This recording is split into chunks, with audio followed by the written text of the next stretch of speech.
Star classes में आप सभी का स्वागत है। काफ़ी दिनों से हम वीडियो नहीं बना पा रहे थे और काफ़ी बच्चों का कमेंट आ रहा था कि सर वीडियो बनाइए। कुछ बच्चों का कमेंट था कि सर मैट्रिक्स को शुरू कीजिएगा जब वीडियो बनाइएगा। तो हम आज मैट्रिक्स का ही शुभारंभ करेंगे। तो आप देख रहे होंगे कि स्क्रीन पर कि हम मैट्रिक्स की परिभाषा पहले से लिखे हैं, इसलिए लिखे हैं कि अगर लिखेंगे वीडियो में तो वीडियो काफ़ी लंबा हो जाएगा। तो समय को वीडियो छोटा करने के लिए हम ऐसा किए हैं। तो देखिए यहाँ लिखे हुए हैं आव्यूह। तो आव्यूह की परिभाषा है क्या होगी कि आव्यूह संख्याओं या फलनों का एक आयताकार क्रम विन्यास है। आव्यूह क्या है? संख्याओं फलनों का एक क्या आयताकार क्रम विन्यास है। इन संख्याओं या फलनों को आव्यूह के हम अवयव कहते हैं या प्रविष्टियां कहते हैं। आव्यूह को हम अंग्रेजी वर्णमाला के बड़े अक्षरों द्वारा व्यक्त करते हैं। यहाँ देखिए बड़े अक्षर में डिनोट किया गया है ए। तो ये संख्याओं का क्या है, यानी कि एक तरह से आप कहेंगे कि आव्यूह जो होता है वह संख्याओं या फलनों का एक आयताकार क्रम विन्यास होता है और इन संख्याओं या फलनों को हम उस आव्यूह का अवयव कहते हैं। क्या कहते हैं? अवयव कहते हैं। तो यह देख सकते हैं आव्यूह है और इस आव्यूह में ये जो दिखाई दे रहा -2, 5, 0, √5, 3 और 6 ये क्या है? आव्यूह के अवयव हैं। इसी तरह से दूसरा आव्यूह बी जो लिखा गया है, याद रखिएगा हमेशा आव्यूह को हम अंग्रेजी के वर्णमाला के बड़े अक्षरों के द्वारा ही लिखते हैं, स्मॉल में मत लिख दीजिएगा। यह भी क्या है? आपका एक आव्यूह है और आव्यूह की ये जो यानी 2 प्लस आयोटा 3 दिया है, -1/2 दिया है, 3.5 दिया, -1, 2, ये सब क्या है? आव्यूह के अवयव हैं। अब याद रखिएगा उपरोक्त उदाहरण में क्षैतिज जो रेखाएं अर्थात जो ये नजर आ रहा है यहाँ से -2, 5, 0, √5, 3 और 6 क्या है? ये क्या है? क्षैतिज रेखाएं हैं और क्षैतिज रेखाओं को हम क्या कहते हैं? पंक्तियां कहते हैं। क्या कहते हैं? पंक्तियां कहते हैं। इसको पंक्ति कहा जाता है। और ऊपर से अगर ऐसे आते हैं तो इसको क्या कहेंगे हम लोग? यानी ऐसी ऊर्ध्वाधर रेखाएं जो हैं ऐसे आएंगे तो ऊर्ध्वाधर रेखाएं होंगी और ऊर्ध्वाधर रेखाओं को क्या कहते हैं? रेखाएं जो होते हैं आव्यूह के क्या कहलाते हैं? स्तंभ कहलाते हैं। एक बार और फिर से हम रिपीट करना चाहते हैं। क्षैतिज रेखाएं जो होती हैं वह आव्यूह की पंक्तियां कहलाती हैं और ऊर्ध्वाधर जो रेखाएं होती हैं वह आव्यूह के स्तंभ कहलाते हैं। इस प्रकार हम देख सकते हैं कि इस वाले आव्यूह में आव्यूह ए में 3 पंक्तियां, 1, 2, 3 पंक्तियां हैं और स्तंभ देखा जाए तो कितना होगा? 1, 2 स्तंभ है। और आव्यूह बी की बात किया जाए तो आव्यूह बी में देख सकते हैं 1, 2, 3 पंक्तियां हैं और स्तंभ की बात किया जाए तो क्या होगा? 1, 2, 3 यानी 3 क्या है? स्तंभ है। समझ में आ रहा है? अब अगला हमारा है हेडिंग आव्यूहों की कोटि, ऑर्डर ऑफ ए मैट्रिक्स। यानी आव्यूह की कोटि क्या होता है पहले यह जाना जाए। तो आप देख सकते हैं मान लीजिए कोई ऐसा आव्यूह होगा जिनमें m पंक्तियां हो और क्या हो? n स्तंभ हो। यानी m पंक्तियों तथा n स्तंभों वाले किसी आव्यूह को हम क्या कहते हैं? m गुणे n कोटि का आव्यूह कहते हैं। m गुणे n याद रखिएगा, m गुणे n यानी m पहले यानी पंक्तियों की संख्या और n क्या है? आपका स्तंभों की संख्या को अगर इस रूप में लिखेंगे तो यह क्या कहलाएंगी? अब आव्यूह की कोटि कहलाएंगी। ठीक है। और इसमें देखा जाए इस पहले उदाहरण में इस आव्यूह की कोटि क्या होगा? तो 1, 2, 3 पहले पंक्ति लिखेंगे, 1, 2, 3 स्तंभ कितने हैं? 1, 2 अर्थात क्या लिखेंगे हम? इसकी जो कोटि होगा क्या होगा? 3 गुणे 2 हो जाएगा।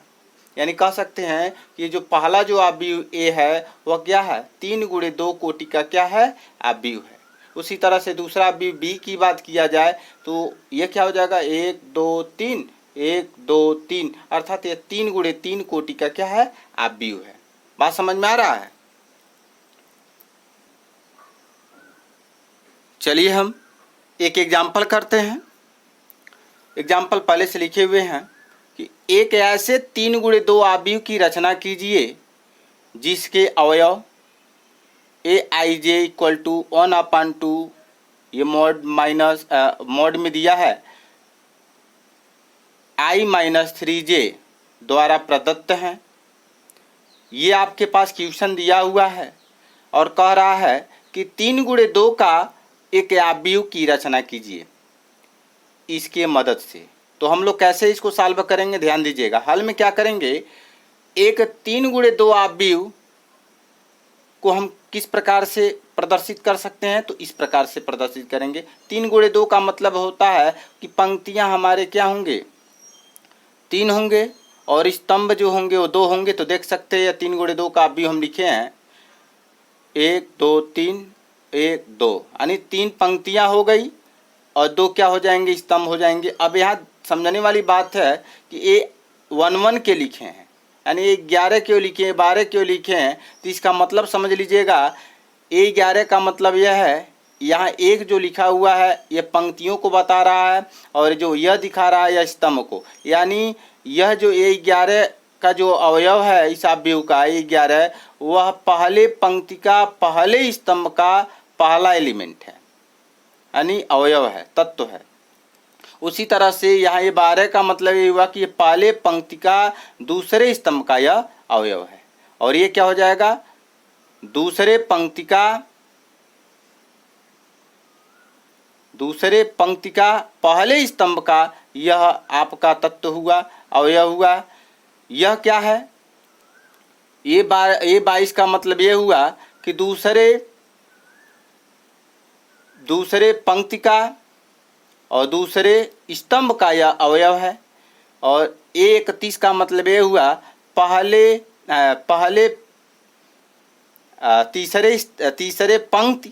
तीसरा पंक्ति और पहले नंबर का क्या है, स्तंभ का यह तत्व है, एलिमेंट है, अवयव है। समझ में आ रहा है। उसी तरह से 32 का बात किया जाए तो यह क्या हो जाएगा, तीसरे पंक्ति का और दूसरे स्तंभ का यह अवयव है। तो चलिए इस प्रश्न को हम इस प्रकार से हमेशा ध्यान दीजिएगा। 3 गुणे 2 का कहा तो ऐसे लिखे हैं, अगर 3 गुणे 3 का कहता तो ऐसे लिखते 11 12 और एक बढ़ा लेते 13 21 22 23 31 32 33। समझ में आ रहा है। तो चलिए इसको हम पहले सॉल्व करते हैं। हमें क्या आवश्यकता है, ये 11 का मतलब ये 11 ये 12 21 ये 22 ये 31 ये 32 का वैल्यू अगर मालूम हो जाता है तो हम इसमें रख देंगे तो हमें एक क्या मिल जाएगा, 3 गुणे 2 का अवयव मिल जाएगा। तो चलिए हम इसको पहले सॉल्व करते हैं। तो हमें क्या मालूम है, ए आई जे का वैल्यू दिया है, ए आई जे इक्वल टू दिया है 1/2 i-3j और मोड में। अब क्या करेंगे, हमें क्या निकालना है, ए 11। तो हम क्या करेंगे, ए 11 का जब वैल्यू निकालेंगे तो 1/2 रहेगा ही, जैसे बनाया ऐसे बना लीजिएगा। आई के जगह पे क्या रखेंगे हम, इस आई के जगह, यहाँ देखिए आई का वैल्यू 1 है, जे का वैल्यू 1 है, अर्थात इस आई के जगह क्या लिखेंगे, 1 लिखेंगे 3, और इस जे के वैल्यू क्या है 1 है। तो जब रखेंगे तो जब सॉल्व करेंगे कितना आ जाएगा भाई, 1 माइनस 3 का 1 में मल्टीप्लाई करेंगे 3 हो जाएगा, अर्थात 1/2, 1 में से 3 जाएगा, कितना बचेगा बताइए जल्दी से, माइनस क्या हो जाएगा 2 हो जाएगा। और यहाँ कितना हो जाएगा 1/2। मॉड में याद रखिएगा, आप छोटे क्लासों में पढ़ते थे निरपेक्ष मान, तो -2 का जब निरपेक्ष मान निकालेंगे कितना आ जाएगा भाई, कितना आ जाएगा 2 आ जाएगा। 2 से 2 कट जाएगा तो कितना हो जाएगा 1। याद रखिएगा इसका मतलब ये हुआ कि अगर यह माइनस है तो पॉजिटिव बन जाएगा, लेकिन अगर पॉजिटिव तो ये ऐसा नहीं माइनस हो जाएगा, वो पॉजिटिव ही रहेगा। समझ में आ रहा। तो 11 का निकालिए, अब किसका निकालेंगे, ये 12 का। अब ध्यान दीजिएगा, जल्दी जल्दी हम कर दे रहे हैं। 12 का जब निकालेंगे 1 पहले क्या रखेंगे, आई के जगह 1 रखना है, 3 इस जे के जगह क्या रखना है 2 रखना है, 2 रखिए। तो हम डायरेक्ट करने जा रहे हैं, यहाँ 1 और यहाँ 3 दूना 6, यानी 1 में से 6 जाएगा -5, और -5 का जब निरपेक्ष मान निकालेंगे तो कितना हो जाएगा पॉजिटिव 5, यानी 5 बटे कितना आ जाएगा 2 हो जाएगा। इसी तरह से 21 का निकाला जाए तो 21 का मतलब ये आई का मान है और ये क्या है जे का मान है, तो आई का मान आई की जगह रखिएगा, तो आई की जगह क्या रखेंगे 2 हो जाएगा, और जे की जगह कितना रखेंगे 1 रखेंगे, तो कितना हो जाएगा भाई डायरेक्ट कर रहे हैं, यहाँ हो जाएगा 3 एक कम 3 और 2 में से 3 जाएगा -1, और -1 का जब निरपेक्ष मान निकाला जाएगा तो कितना हो जाएगा 1 हो जाएगा, अर्थात 1/2 हो जाएगा। उसी तरह से 22 का निकाला जाए 22 का तो कितना हो जाएगा भाई 1/2 पहले लिख लेंगे, यानी आई का मान 2 रखेंगे और जे का मान भी क्या रखेंगे 2 रखेंगे, आई का मान भी 2 रखेंगे और जे का मान भी 2 रखेंगे, तो आई की जगह क्या रखेंगे 2 और जे की जगह भी रखेंगे 2, तो कितना हो जाएगा भाई 2 3 6 और 2 में से 6 जाएगा -4 का पॉजिटिव बन जाएगा, वह 2 से भाग देंगे तो कितना हो जाएगा 2 हो जाएगा। अब क्या करेंगे हम 22 का निकल गया, अब हमें क्या चाहिए A31 चाहिए, तो A31 का वैल्यू निकाला जाए तो क्या रखेंगे आई की जगह हमें क्या रखना है 3 रखना है और जे की जगह 1 रखना है, तो आई की जगह 3 रखेंगे, इस आई की जगह क्या रखेंगे 3 रखेंगे, और इस जे की जगह क्या रखेंगे 1 रखेंगे, कितना हो जाएगा 3 × 1, तो इसको सॉल्व करेंगे कितना आ जाएगा 0 आ जाएगा, 3 एक कम 3 और 3 में से 3 जाएगा 0। फिर इसी तरह से A32 का वैल्यू निकाला जाए कितना हो जाएगा आई की जगह 3 रखेंगे और इस जे की जगह क्या रखेंगे 2 रखेंगे, तो 3 × 2 हुआ, और जब सॉल्व करेंगे 3 दूना 6 और 3 में से 6 जाएगा तो हो जाएगा आपका -3 और पॉजिटिव बन जाएगा, वो बाहर निकलेगा तो क्या हो जाएगा 3/5। तो इस तरह से सबका वैल्यू हम पहले निकाल लेंगे, और जब निकाल लेंगे तो क्या करेंगे, अतः जब आप भी की रचना करेंगे तो कुछ करना ही नहीं है, आपको क्या करना है यहाँ वैल्यू पुट कर देंगे। 11 का वैल्यू हमने क्या निकाला है 1 रखा है निकाला है, A12 का वैल्यू कितना है 5/2 लिख लेंगे, और फिर क्या निकालेंगे यहाँ 21 का वैल्यू कितना है 1/2 रख देंगे, यहाँ A22 का वैल्यू कितना निकाले हैं 2 लाए हैं, फिर उसी तरह से A31 का वैल्यू यहाँ है तो A31 का वैल्यू कितना है 0 है, फिर यहाँ आपका A32 है तो A32 का वैल्यू यहाँ क्या रखेंगे कितना रखेंगे भाई A32 का वैल्यू कितना रखेंगे 3/2। तो इस तरह से क्या कर सकते हैं हम क्या कर सकते हैं एक आव्यूह की रचना इस प्रकार से कर सकते हैं। बात समझ में आ रहा है हमारा, ठीक है, चलिए।